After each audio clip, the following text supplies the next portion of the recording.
Hello friends. अजीब दास्तां, जैसा कि लास्ट पार्ट में आप लोगों ने सुना था अजीब दास्तां में कि अक्ष और श्रुति एक रोमांटिक पल बिताने की कोशिश करते हैं, बट श्रुति नशे में होती है जिसकी वजह से वो सो जाती है और अक्ष भी उसे अपनी बाहों में लेके सो जाते हैं। तो अब सुनते हैं कि आगे क्या हुआ। तो आगे स्टोरी बढ़ाते हुए श्रुति और अक्ष दोनों सो जाते हैं और मॉर्निंग के टाइम पे अक्ष की आंख पहले खुल जाती है। श्रुति अभी भी सो रही होती है, तो श्रुति को प्यार से साइड में लिटाते हैं और खुद भी उनके पास आ जाते हैं। और उनके फॉरहेड पे किस करते हैं। फिर वहाँ से उठ के चले जाते हैं, फ्रेश होते हैं और टाइम देखते हैं तो कहते हैं यार ऑफिस जाने का टाइम हो रहा है, बट इस हालत में श्रुति को छोड़कर जाना ठीक नहीं है शायद, तो आज छुट्टी ले लेते हैं, काम करते हैं। और वो ये सोच के ऑफिस में फ़ोन करते हैं और ऑफिस वालों को लीव के लिए बोलते हैं। तो ऑफिस वाले भी ज़्यादा कुछ नहीं कहते और कहते हैं ठीक है, लीव चाहिए तो कोई बात नहीं, आज की ले लीजिए, लेकिन वर्क फ्रॉम होम कीजिएगा क्योंकि काम ज़्यादा कुछ इम्पोर्टेंट है तो घर से कर लीजिएगा। अक्ष भी कह देते हैं हाँ ठीक है, कोई प्रॉब्लम नहीं है, मैं घर से काम कर दूँगी। उसके बाद वो नीचे चले जाते हैं, थोड़ा सा ब्रेकफास्ट वगैरह बनाते हैं और उनकी मॉम तभी आती हैं उनके पास और कहती हैं सब ठीक है ना। तो अक्ष अपनी मॉम से कुछ नहीं कहते और ब्रेकफास्ट बना के वो डाइनिंग टेबल पे लगा देते हैं और वहाँ से जाने लगते हैं। तो उनके मॉम उनका हाथ पकड़ते हैं और कहती हैं कुछ बोलना है नहीं बोलना। तो वो अपना हाथ उनसे छुड़वा लेते हैं और कुछ भी नहीं बोलते हैं। तो उनकी मॉम कहती हैं कि मुझे नहीं पता था ऐसा कुछ हो जाएगा। तो कहते हैं आपको कभी कुछ पता भी होता है? जब किसी चीज़ को मैं मना करती हूँ तो आपको काम तो करना ही होता है ना, क्योंकि आपको तो हमेशा लगता है कि जो डिसीजन मैं लूँगी, जो मैं कहूँगी करूँगी, वो सब गलत होगा। तो ठीक है, आपने जो भी किया सोच समझ के किया होगा, मुझे इस बारे में ना कुछ सुनना है ना कोई सफाई देनी है, तो जैसा आपको अच्छा लगे आप वैसा कीजिए। इधर श्रुति उठ चुकी होती है और जब वो बेड से उठने का कोशिश करती है तो उसके सर में काफ़ी दर्द होता है और वो फिर से बेड पे बैठ जाती है। घड़ी की तरफ देखती है, कहती है यार इतना टाइम हो गया और मैं रात को कब आई और सो कब गई। मुझे बस इतना याद है कि 1 मिनट, जेनिफर कहाँ है और मैं यहाँ घर कब पहुँची? मैं तो वहाँ थी ना जेनिफर के साथ, तो इतनी जल्दी घर कैसे आ गई? तो ये सब सोच ही रही होती है, तभी अक्ष रूम में आते हैं और देखते हैं कि श्रुति जग गई होती है और वो अपने दिमाग पे काफ़ी जोर डाल रही होती है। तो अक्ष उनके पास आते हैं और उनके हाथ में कॉफ़ी देते हैं, कहते हैं इसे पी लो। श्रुति कहती कॉफ़ी मुझे नहीं पसंद। कहते हैं जितना कह रहा हूँ उतना कर लो, ये कॉफ़ी लो और इसे पी लो चुपचाप, ज़्यादा बहस करने की ज़रूरत नहीं है और हर बात पे बहस की जाए ये ज़रूरी भी नहीं है। तो श्रुति जब अक्ष की तरफ देखती हैं तो उन्हें लगता है कि अक्ष काफ़ी गुस्से में है, तो कुछ नहीं बोलते और वो उस कॉफ़ी को पकड़ लेती हैं। तो अक्ष कहते हैं सर में दर्द हो रहा है कि हाँ बहुत ज़्यादा। कहते हैं कॉफ़ी पी लो आराम मिलेगा और ठंडे पानी से मत नहाना, थोड़ा वार्म वाटर रहे, ल्यूक वार्म, उसी से नहाना। तो श्रुति कहती है बट मुझे हुआ क्या है? तो कहने लगे जितना बोल रहा हूँ उतना करो, फालतू की बातें नहीं। तो श्रुति उनकी तरफ देखती है और कहती है बोल रहा हूँ, आपको क्या हुआ? कहते हैं हाँ सही बात है, तुम्हें तो कुछ याद होगा नहीं कल क्या हुआ और क्या नहीं। तो श्रुति कहती है अक्ष मुझे सच में याद नहीं है, और आप इतने गुस्से में क्यों हो, आप इस तरह से बात क्यों कर रहे हैं मुझसे, प्लीज़ बताइए ना क्या हुआ है। तो अक्ष कहते हैं अभी कुछ नहीं हुआ। अक्ष कहते हैं कि कुछ नहीं हुआ, तुम ये कॉफ़ी पी के और ल्यूकवार्म वाटर से नहाना, मैं पहले बता दे रही हूँ। ज़्यादा परेशान ना मुझे करो और ना खुद को करो, बस जितना कहा है उतना करो। तो फिर श्रुति बोलते हैं कि ठीक है, लेकिन जेनिफर कहाँ है, जेनिफर आ गई है ना। तो अक्ष गुस्से से श्रुति की तरफ देखते हैं, कहते हैं अपना ख्याल रखो बस, कौन क्या कर रहा है, कौन सही है कौन नहीं है वो छोड़ो, सब अपना ध्यान रख सकते हैं। तो तुम भी ज़रा अपने ऊपर ध्यान दे लो तो ज़्यादा मेहरबानी होगी। तो श्रुति कहती है लेकिन प्लीज़ मुझे बात तो बताइए कि हुआ क्या है, आप इस तरह से बिहेव क्यों कर रहे हो, मेरे सर में इतना दर्द क्यों, और मैं तो जेनिफर के साथ गई थी ना, तो फिर यहाँ कब आई और सो कैसे गई, मुझे रात का कुछ याद क्यों नहीं आ रहा है।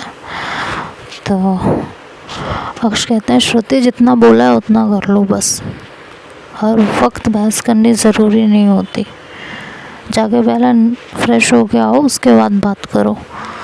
तो कह के जाने लगता है तो श्रुति अक्ष का हाथ पकड़ लेती है और कहते उसे अपनी तरफ खींचती है और कहती है कि जब तक आप मुझे सारी बात बता नहीं देंगे मैं यहाँ से कहीं नहीं जाने वाली हूँ। तो अक्ष एकदम से उस पर चिल्ला पड़ता है, कहता श्रुति समझ में नहीं आता है क्या एक बार में कोई बात, हाँ हर वक्त अपनी मनमानी करनी होती है, अगर मैं कोई चीज़ तुमसे बार बार कह रही हूँ तो उसको सुन लिया करो,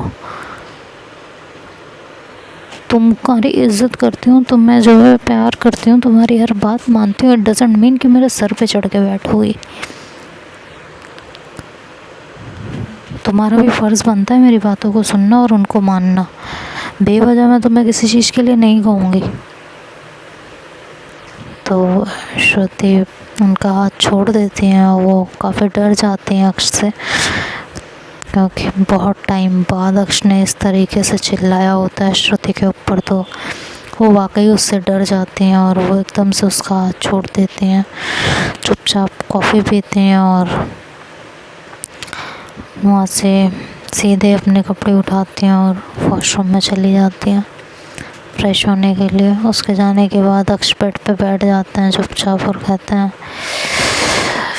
नहीं चाहती तुम्हारे ऊपर गुस्सा करना, लेकिन तुम बात को क्यों नहीं सुनती हो, तुमने माना तुम्हारी कोई गलती नहीं है बट सुनती क्यों नहीं हो यार। वो अपने आप से ही बात करने लगता है। और दूसरी चीज़ उन्हें ये खटक रही होती है कि श्रुति ने उनसे पूछना तक ज़रूरी नहीं समझा होता है जाने के लिए। उन्हें श्रुति के ऊपर पूरा ट्रस्ट होता है कि श्रुति ऐसा कुछ भी नहीं करेगी जिससे उससे प्रॉब्लम हो, लेकिन बात ये थी कि उसे इस चीज़ का बुरा लग रहा होता है कि एटलीस्ट वो एक बार उनसे पूछ तो सकती थी। हर बार जेनिफर के लिए उसने आवाज़ उठाई है और मैंने उसकी बात हमेशा मानी है, तो इस बार भी पूछ लेती ना मेरे से कि जाना है या नहीं जाना है, लेकिन नहीं, हर बार अपने मन की करनी होती है। ऐसा लगता है जैसे मैं तो उसके लिए जो भी कहूँगी, जो भी उसको बोलूँगी, सब गलत ही बोलूँगी, कुछ सही बोलूँगी नहीं उसके लिए, क्योंकि मैंने तो हमेशा उसे हर चीज़ से रोका है ना, उसे कभी उसके मन की करने नहीं दी है। मैं नहीं करना चाहती हूँ श्रुति तुम्हारे ऊपर गुस्सा, लेकिन तुम मेरे पास कोई और ऑप्शन ही नहीं छोड़ती हो कि मैं तुम पे गुस्सा ना करूं। हर वक्त खाली मेरा दिमाग ख़राब करती हो बस, और कुछ भी नहीं। क्या ही करूं मैं तुम्हारे साथ, समझ ही नहीं आता है। अक्षय यही सब सोचते रहते हैं। इधर श्रुति नहा के रूम से बाहर आती हैं, बाथरूम से बाहर आते हैं तो देखते हैं कि अक्षय वहीं बेड पे बैठे होते हैं। तो चुपचाप ड्रेसिंग टेबल के साइड चले जाते हैं और रेडी होने लगते हैं। तो जब वो रेडी हो जाती हैं तो बाहर रूम से जाने लगते हैं। तो अक्ष कहते हैं कि श्रुति मेरी बात सुनो। तो श्रुति वहीं खड़ी हो जाती है। अक्ष उनके पास उठ के जाते हैं और जैसे ही उन्हें पकड़ते हैं तो श्रुति एकदम कांप जाती है। तो अक्ष जब उनको इस तरह देखते हैं तो उन्हें बहुत दुख होता है और श्रुति को एकदम से हक करते हैं और कहते हैं आई एम सॉरी, मुझे तुम पे चिल्लाना नहीं चाहिए था, बट तुम मेरी कोई बात सुनती नहीं हो। तुम्हें ऐसा लगता है जैसे मैं पागल हूँ, बेवजह कोई बात बोले जा रही हूँ। थोड़ा तो समझा करो। अगर किसी चीज़ के लिए मैं तुम्हें बार बार मना कर रही हूँ तो कोई रीज़न होगा ना उसके पीछे। क्या मैंने बेवजह कभी तुम्हें किसी चीज़ के लिए रोका है या मना किया है करने से? तुम बताओ मुझे। तो श्रुति सर हिला देती है ना में। तो अक्ष कहता है कि मुँह से बोलो श्रुति, आई एम सॉरी बाबा, आगे से नहीं होगा ऐसा, सच में तुम पे नहीं चिल्लाऊंगी, लेकिन मेरी बात सुना करो और माना करो। बेवजह नहीं कहूँगी मैं तुम्हें तो कुछ भी, किसी भी चीज़ को करने से कभी मना नहीं करूँगी, लेकिन अगर कभी किसी चीज़ के लिए मना कर रही हूँ तो प्लीज़ उसको समझने की कोशिश किया करो कि ज़रूर कोई रीज़न होगा जिसकी वजह से मैं तुम्हें मना कर रही हूँ। अदरवाइज़ मुझे तुम्हें किसी चीज़ के लिए भी मना करते हुए अच्छा नहीं लगता बाबा, बिल्कुल अच्छा नहीं लगता है। तो श्रुति की आंखों से आंसू गिर रहे होते हैं। अक्ष जब उनको पीछे करते हैं, देखते हैं उनकी आंखों से आंसू गिर रहे होते हैं, तो अक्ष आगे बढ़ के उनके आंखों पे किस करते हैं और उनके आंसुओं को अपने होठों में संभाल लेते हैं और श्रुति को एक बार फिर से अपने सीने से लगाते हैं और जोर से टाइटली हग करते हैं। कहते हैं I am sorry Baba, I am sorry, मैं कभी तुम्हें नहीं डांटूंगी, कभी भी नहीं, बट प्लीज़ मेरी बात माना करो। मुझे सच में बहुत गुस्सा आ गया था जब मैं तुम्हें बार बार एक ही चीज़ के लिए कह रही हूँ, फिर भी तुम अपनी ज़िद पे अड़ी हुई हो। सिर्फ इसलिए गुस्सा आ गया था और कोई बात नहीं थी जान। तो श्रुति थोड़ा और रोने लगती है, मतलब इतना रोने लगती है कि उसे हिचकियाँ आने लगती हैं रोते रोते। तो अक्ष उसको बहुत टाइटली हग करते हैं और कहते हैं तुम शांत, कुछ नहीं कह रही मैं, ठीक है। तो श्रुति उनसे कहते हैं आपने मुझे क्यों डांटा था इतना ज़ोर से? आपको पता है ना, आप मुझे डांटते हो तो मुझे रोना आता है। तो अक्ष कहता है अच्छा ठीक है, अब नहीं डांट रही मैं, ओके। अब आप यहाँ बैठो, पहले ये पानी पियो, लो पानी पियो थोड़ा सा। तो श्रुति मना करती है, कहती हूँ मुझे नहीं पीना पानी, आपने मुझे डांटा, आप अच्छे नहीं हो। तो अक्ष कहता है ठीक है मैं अच्छा नहीं हूँ, बस अभी पानी पियो तुम पहले थोड़ा सा, ठीक है। तो ज़बरदस्ती श्रुति को पानी पिलाती है और उसे शांत करने की कोशिश करती है और उसका हाथ अपने हाथों में लेती है और कहती है श्रुति आई रियली लव यू, बहुत प्यार करती हूँ मैं तुमसे, शायद अपनी जान से भी ज़्यादा। नहीं चाहती हूँ कि तुम्हें कभी कुछ हो, नहीं चाहती हूँ कि तुम मुझसे दूर जाओ। और कल जो हुआ है ना, उसके बाद मुझे इतना डर लगता है कि एक पल के लिए भी मैं तुम्हें अपनी आंखों से अलग नहीं करना चाहती। तो श्रुति हिम्मत करके अपना चेहरा ऊपर करती है और अपनी आंखें अक्ष की आंखों से मिलाती है और पूछती क्या हुआ था कल? वही तो मैं आपसे पूछ रही थी ना, आपने बताया नहीं बल्कि मुझे डांट दिया। तो अक्ष कहता है तो मैं इसलिए कह रही थी ना, पहले फ्रेश हो जाओ, पहले ये बताओ सर में कुछ आराम मिला? तो श्रुति बोलती है हाँ मिला। कहते हैं हाँ आप चल के ब्रेकफास्ट करोगी, उसके बाद मैं जो मेडिसिन दूँगी वो मेडिसिन लोगी, ठीक है। कुछ भी नहीं हुआ था, तुम कल बहुत नशे में थी बस। तो श्रुति कहती है बट मैंने तो कुछ भी नहीं पिया था, मैंने ड्रिंक नहीं की थी।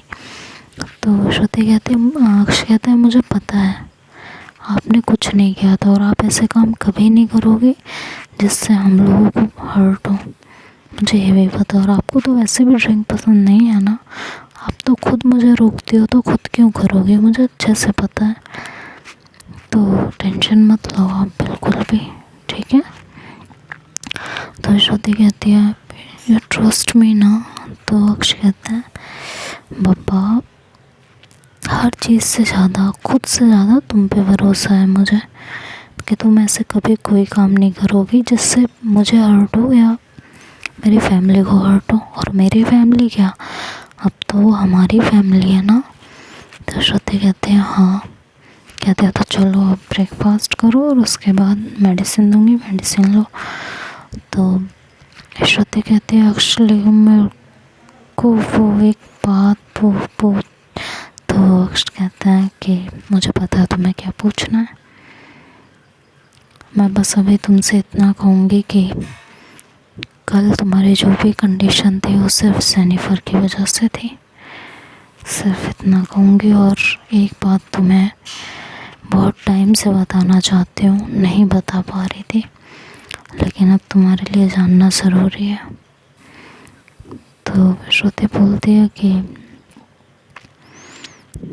मैं जो पहले सोच रही थी वो सही था ना अक्ष।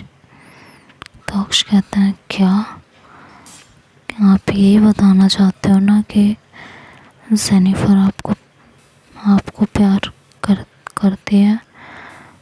तो वो अक्ष श्रुति को हक कर लेता है और कहता है मुझे जब से पता चला है श्रुति, मैं तुम्हें बहुत टाइम से बताने की कोशिश कर रही हूँ बट बता नहीं पा रही हूँ। डर जा रही थी कि कहीं हम दोनों के रिश्ते में किसी तरह की दरार ना आ जाए, सिर्फ इसलिए नहीं बता पा रही थी, आई एम सॉरी। तो श्रुति उनके होठों पे हाथ रखती है और कहती हैं एक्सप्लेनेशन की ज़रूरत नहीं है अक्ष, बिल्कुल भी नहीं है, समझ सकती हूँ। गलती मेरी भी है कि मैंने आपकी बातों पे कभी गौर ही नहीं किया, आपके बदले हुए बिहेवियर पे कभी इतना ध्यान ही नहीं दिया कि आपका ये बदला हुआ बिहेवियर जेनिफर के साथ इस वजह से भी हो सकता है। बस यही सोचती रही कि आप ऐसा बिहेव क्यों कर रहे हो, हर वक्त आपको ही गलत समझती रही कि वो हर्ष से प्यार करने लगी है, इस वजह से आप इस तरह बिहेव कर रहे हो। कभी इस चीज़ पे ध्यान ही नहीं दिया कि रीज़न कुछ और भी हो सकता है। उसके लिए मैं आपसे तहे दिल से माफ़ी मांगती हूँ। तो अक्ष कहता है कोई बात नहीं श्रुति, अब तुम मेरे साथ हो ना तो सब ठीक हो जाएगा और हम हर चीज़ से जीत जाएंगे। अब जेनिफर जैसे बहुत आएंगे और बहुत चले जाएंगे, ठीक है, हम नीचे चले। तो श्रुति कहती है मैं कल की सारी बात जानना। तो अक्ष कहता है पहले ब्रेकफास्ट, उसके बाद कुछ और बात, ठीक है, क्योंकि तुम्हारे मेरे लिए सबसे ज़्यादा पहले तुम्हारी हेल्थ इम्पोर्टेंट है, उसके बाद कुछ और तुम्हारे साथ गलत तब तक नहीं हो सकता जब तक मैं तुम्हारे साथ हूँ, हर हाल में तुम्हारे साथ हूँ मैं। मुझे बस एक चीज़ बुरी लगी है श्रुति की, तुमने जाने से पहले मुझे एक बार भी नहीं बताया, कम से कम एक बार बता देती ना, सिर्फ एक बार मेरे कान में डाल देती तो मैं कभी तुम्हें इस कंडीशन से गुजरने ही नहीं देती। तो श्रुति कहते हैं आई एम सॉरी अक्ष, I am really really sorry, मुझे नहीं पता था कि बात इतनी बढ़ जाएगी, सच में नहीं पता था। और मुझे ये रियलाइज़ अभी हुआ है कि श्रुति आपको प्यार करती है जब आपने कहा कि मेरी हालत जो भी थी वो जेनिफर की वजह से हुई है। वो आपसे प्यार करती है इसीलिए उसने मेरे साथ ये सब किया, अदरवाइज़ वो क्यों करती, मुझे उससे ऐसी उम्मीद नहीं थी। तो श्रुति को शांत कराते हैं और कहते हैं नीचे चलो देखते हैं, अब जेनिफर इस घर में एक मिनट भी नहीं रहेगी, मैं उसे रहने ही नहीं दूँगी, समझ में आ गया, चलो अब नीचे उठो। तो उनकी आंखें पोंछते हैं, उन्हें शांत कराते हैं और उनको नीचे लेके जाते हैं। जब वो नीचे आते हैं तो उनकी मॉम बैठी हुई होती हैं, तो श्रुति एकदम से मॉम के पास आती है और उनसे कहती है, I am sorry mom, I am really sorry, मेरी वजह से। तो उनकी मॉम कहती है, इट्स ओके बेटा, हो जाता है, सबके साथ होता है, इसमें इतना गिल्ट फील करने वाली क्या बात है। हाँ, इट्स ओके, जानबूझ के नहीं किया ना तुमने, गलती से हुआ, और तुम्हारी तो गलती भी नहीं थी, तो इतना ज़्यादा गिल्ट में रहने की ज़रूरत नहीं है तुमको। मैं तुम्हें बहुत अच्छे से जानती हूँ, तो और मैं ही क्या, यहाँ तुम्हें सब बहुत अच्छे से जानता है। तो बिल्कुल भी तुम्हारी आंखें हमारे सामने झुकनी नहीं चाहिए, क्योंकि तुमने कुछ भी गलत नहीं किया है, ठीक है। तो उनकी मॉम श्रुति को इस तरह से समझाती हैं। श्रुति को काफ़ी अच्छा लगता है कि उसको एक बहुत अच्छी फैमिली मिली है, बहुत सपोर्टिव फैमिली मिली है। तो इस बात से उसे बड़ा नाज होता है अपने ऊपर। वहाँ जेनिफर भी खड़ी होती है और श्रुति की नज़र जैसी जेनिफर पे पड़ती है, उसे बहुत गुस्सा आता है उसको देख के, बहुत ही ज़्यादा गुस्सा। और जैसे वो आगे बढ़ने वाली होती है तो अक्ष उसका हाथ पकड़ लेते हैं। तो श्रुति अक्ष की तरफ देखने लगती है। तो देखते हैं अब आगे ये स्टोरी क्या मोड़ लेती है, कैसे श्रुति जेनिफर से बात करेगी, या कैसे उसके मुंह से सच उगलवाएगी, या जेनिफर कुछ और बेहतर आजमाएगी। ये सब तो नेक्स्ट पार्ट में सुनेंगे। तब तक के लिए bye bye, take care. Video को लाइक करें, शेयर करें और चैनल को सब्सक्राइब करना ना भूलें।